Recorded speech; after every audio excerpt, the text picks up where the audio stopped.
Welcome to the story of NBA YoungBoy, aka YoungBoy Never Broke Again, aka YB Better. You know the vibes. But let's get into it. NBA YoungBoy was born on July 6th, 1971 in Miami, Florida. Got him! Got him! Oh! Whoa! Whoa! All right. Let's get into the real story. My bad, y'all.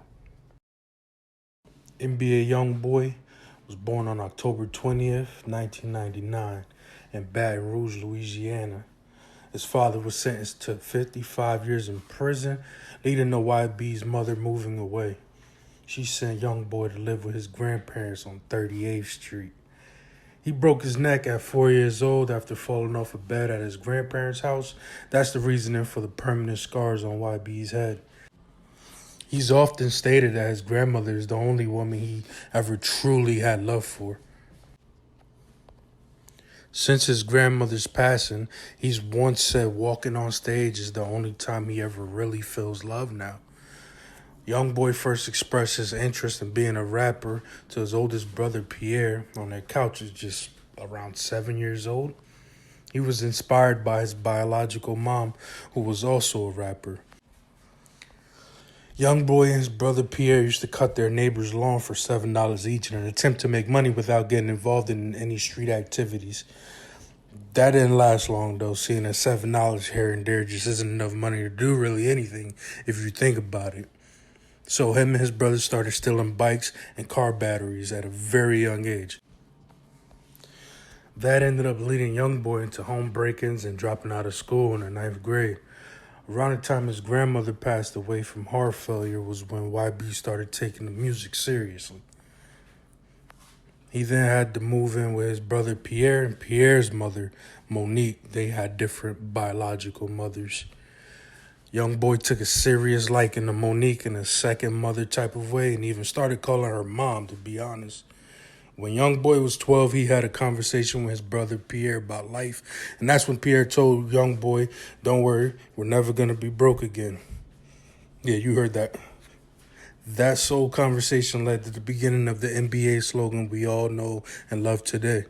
The NBA crew started with just YB and his brother, but they then expanded, adding his cousins and other brothers also. Monique realized the hard work they were putting in and paid for their first studio session, as well as buying them a microphone from a Walmart.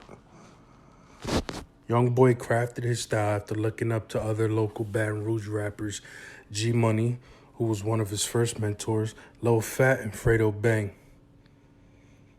Not long after, YoungBoy uploaded his first song to YouTube entitled For a Reason.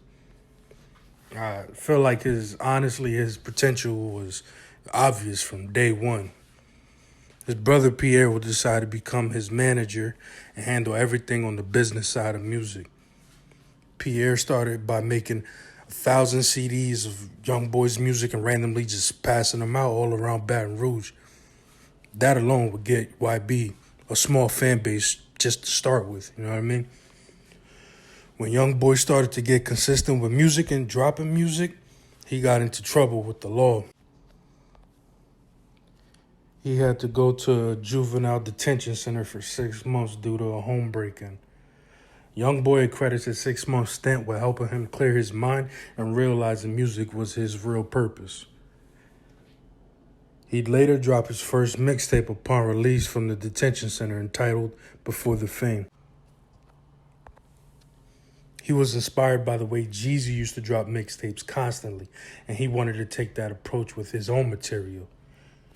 He would go on to spend the next year or so dropping endlessly with projects like Mind of a Menace 2, and Before I Go, in an attempt to build a buzz outside of his hometown and get attraction from mainstream artists. Lil Boosie and Kevin Gates were some of the first rappers to work with YoungBoy and co-sign him. YoungBoy would go on to drop his mixtape 38 Baby, which would later be responsible for his first gold record. Tied into a few rap beefs, as well as the success of 38 Baby, YoungBoy would find himself gaining a ton of new fans. When interviewed by Double XL in 2016, YoungBoy said, "I'm gonna be the next new thing that you see in rap." Here we are, 6 years later, and we all know how that one played out.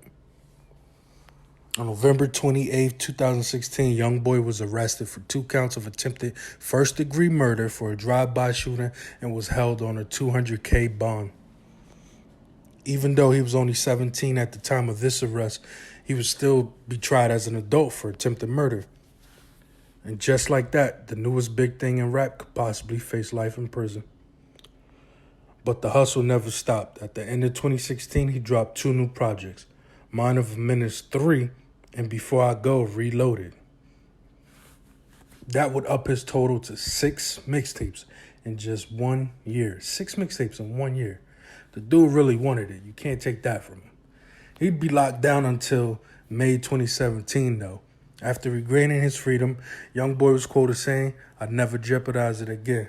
In 2018, he dropped his first studio album, Until Death Called My Name.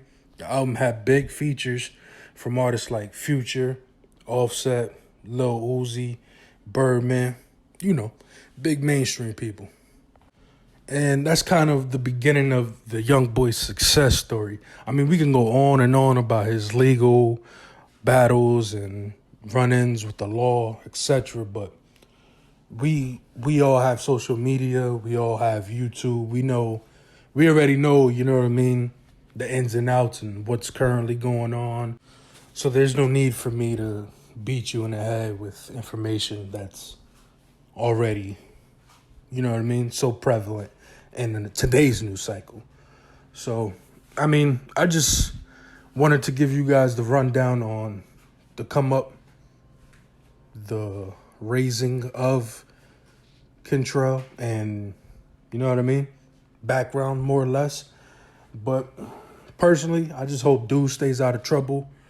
He has the potential to be the biggest artist in the world. He's already one of, and he can really be like Drake for the new generation, the young boys, No pun intended. But yeah, man, that's the story of NBA YoungBoy, to come up, the upbringing. Like, subscribe, leave a comment on who you'd like me to do a video on next. Until next time, peace, love, and positivity, baby.